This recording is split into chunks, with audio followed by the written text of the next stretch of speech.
ભુજ શહેરનું હૃદય ગણાતા અને સતત માનવ મહેરામણથી ધમધમતા વિસ્તારો આજે અસર ટ્રાફિક સમસ્યાના વિષચક્રમાં હોમાઈ ગયા છે। ભુજ શહેરની શાન ગણાતી અને સમગ્ર નગરના લોકોને એક જ જગ્યાએ તાજા શાકભાજી તેમજ ફળો પૂરા પાડતી જૂની અને નવી એમ બંને શાક માર્કેટો આજે સંપૂર્ણપણે બિનકાર્યરત થઈને ખંડેર અવસ્થામાં ફેરવાઈ ગઈ છે। ભૂતકાળમાં જે માર્કેટોમાં રોજના હજારો લોકોની ચહલપહલ જોવા મળતી હતી તે માર્કેટો આજે તંત્રની ઘોર ઉપેક્ષા અને અણધડ નીતિઓને કારણે ધૂળ ખાતી પડી છે। આ ઐતિહાસિક શાક માર્કેટો બંધ પડી જતા તેનો સીધો નકારાત્મક પ્રભાવ શહેરની માળખાકીય સુવિધાઓ અને વાહન વ્યવહાર પર પણ પડ્યો છે।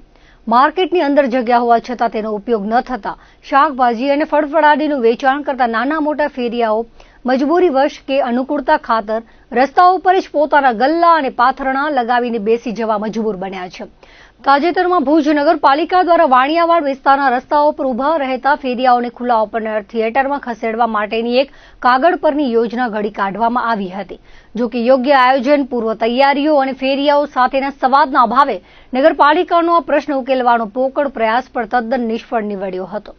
સ્થાનિક રોજીરોટી કમાતા ફેરિયાઓએ પોતાની પરંપરાગત અને ગ્રાહકોથી ભરપૂર જગ્યાઓ છોડીને ઓપન એર થિયેટરમાં જવાનો સાફ ઇનકાર કરી દીધો હતો।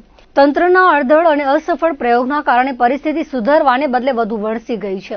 આજે ભુજના વાણિયાવાડ, મહેરેલી ચોક અને જનતાગર આસપાસના અત્યંત ગીચ વિસ્તારોમાં ફેરિયાઓ આડેધડ અને બેફામ રીતે રસ્તા વચ્ચે જ પોતાના વાહનો અને લારીઓ ઊભી રાખી રહ્યા છે, જેના કારણે આ વિસ્તારમાંથી પસાર થવું એ વાહન ચાલકો માટે દરરોજનું એક મોટું કટોકટી ભર્યું યુદ્ધ જીતવા સમાન બની ગયું છે।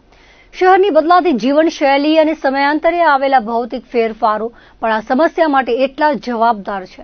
એક સમય હતો જ્યારે લોકો પાસે પોતાના વ્યક્તિગત દ્વિચકી વાહનો ઓછા હતા અને ગૃહિણીઓ નજીકના કે દૂરના વિસ્તારોમાંથી પણ પગપાળા ચાલીને માર્કેટ અંદર સુધી જઈને શાંતિથી ખરીદી કરી હતી અને ગૃહિણીઓ નજીકના કે દૂરના વિસ્તારોમાંથી પણ પગપાળા ચાલીને માર્કેટ અંદર સુધી જઈને શાંતિથી ખરીદી કરતી હતી।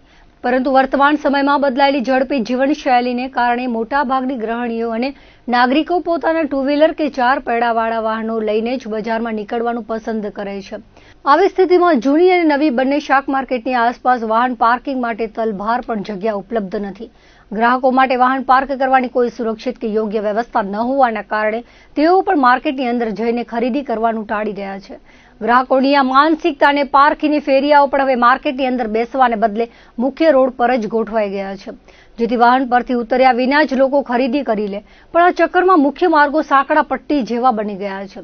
સ્થાનિક જાગૃત નાગરિકો અને બુદ્ધિજીવીઓનું સ્પષ્ટપણે માનવું છે કે જો ભુજ શહેરના આ સતત ધમધમતા વિસ્તારોને અસર ટ્રાફિકની આ કાયમી સમસ્યારૂપી નાગચૂળમાંથી મુક્તિ અપાવી હોય તો નગરપાલિકા તંત્ર દ્વારા તાત્કાલિક ધોરણે આળસ મરડીને જાગવું પડશે। માત્ર કાગળ પર યોજનાઓ બનાવવાની નીતિ છોડીને જૂની અને નવી બંને શાક માર્કેટોનું જરૂરી અને આધુનિક પદ્ધતિથી રિનોવેશન હાથ ધરવું અનિવાર્ય બન્યું છે। માર્કેટોનું સમારકામ કરાવીને તેની અંદર વેપારીઓ અને ફેરિયાઓ માટે સુસજ્જ સ્ટોરની ફાળવણી કરવામાં આવે તથા સાથે સાથે ગ્રાહકો માટે યોગ્ય પાર્કિંગ સુવિધા ઊભી કરવામાં આવે તો જ રસ્તા પર બેસતા તમામ ધંધાર્થીઓ અંદર ખસેડી શકાશે। જો તંત્ર દ્રઢ ઈચ્છાશક્તિ દાખવીને માર્કેટોને પુનઃ ધમધમતી કરશે તો જ ભુજ શહેરના હૃદયસમા વિસ્તારો ફરી એકવાર સુવ્યવસ્થિત અને ટ્રાફિક મુક્ત બની શકશે, અન્યથા તંત્રની આ નિષ્ક્રિયતા શહેરને કાયમી ટ્રાફિકના ચક્રવ્યૂહમાં ધકેલી દેશે। હું તો હાલમાં ચોથી પેઢી છું। આમાં 4 પેઢીથી અમારો અહીંયા બિઝનેસ ચાલુ છે શાકભાજીનો। વાણિયાવાડમાં આ જૂની એક નવી શાક માર્કેટ છે, એમાં ભૂકંપ પછી પડી ગયા બાદ કાંઈ નવીનીકરણ થયું નથી।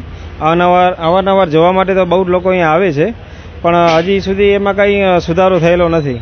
કેમ કે અમારે કંઈક નવું અહીંયા ઉપર ફાઉન્ડેશન ઉપર બાંધી આપો, પેક કરી આપો, લાઇટની થોડી સુવિધા, થોડી સફાઈની સુવિધા અને અંદરના જે બધા બાકડા છે એ બધા રનિંગ ચાલુ થઈ જાય તો ટ્રાફિકની સમસ્યા પણ એક નિવારણ થઈ જાય અને અંદર માર્કેટ ધમધમતી જેવી પહેલે તેવી ચાલુ થઈ જાય, એવી અમારી માંગણી છે। સુવિધાની એક તો માંગ એ છે કે અમારે જે બે સાઈડમાં જે ગેટ છે એ બે સાઈડના અમારે આખી માર્કેટ પેક કરી આપે અને જે આગળ જે પડી ગઈ છે ત્યાં થોડા છાપરા નાખી આપે અને બહાર ટ્રાફિકની સમસ્યા છે એ પણ એકનું નિવારણ છે।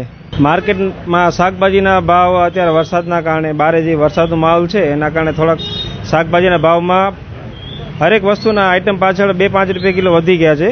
ધાણા છે, લીલોતરી એવા શાકભાજી જે બગડી ગયા છે એમાં ડબલ ઉછાળો છે ભાવમાં। બહુ અહીંયા ગંદકી બહુ છે, સફાઈ નથી, બારે પાર્કિંગ નથી, ક્યાં ગાડી રાખવાની કે કાંઈ, બધું અહીંયા તકલીફ છે વધારે। સફાઈ તો સમૂરી જ નથી. અહીંયા બધી બહુ ગંદકી છે, બકાલો બહુ મોંઘો છે. અહીંયા પાર્કિંગની છે, પછી ઢોર બહુ છે, નાના બાળકોને લઈને નીકળ્યા હોય છોકરા તો હેરાન થઈ જાય છે. કાંઈ જ સુવિધા નથી વાણિયાવાડમાં. શાકભાજીના બહુ બધા ભાવ ચડી ગયા છે.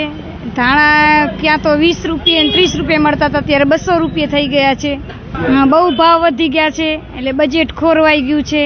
બધામાં ઘણા ભાવ વધી ગયા છે.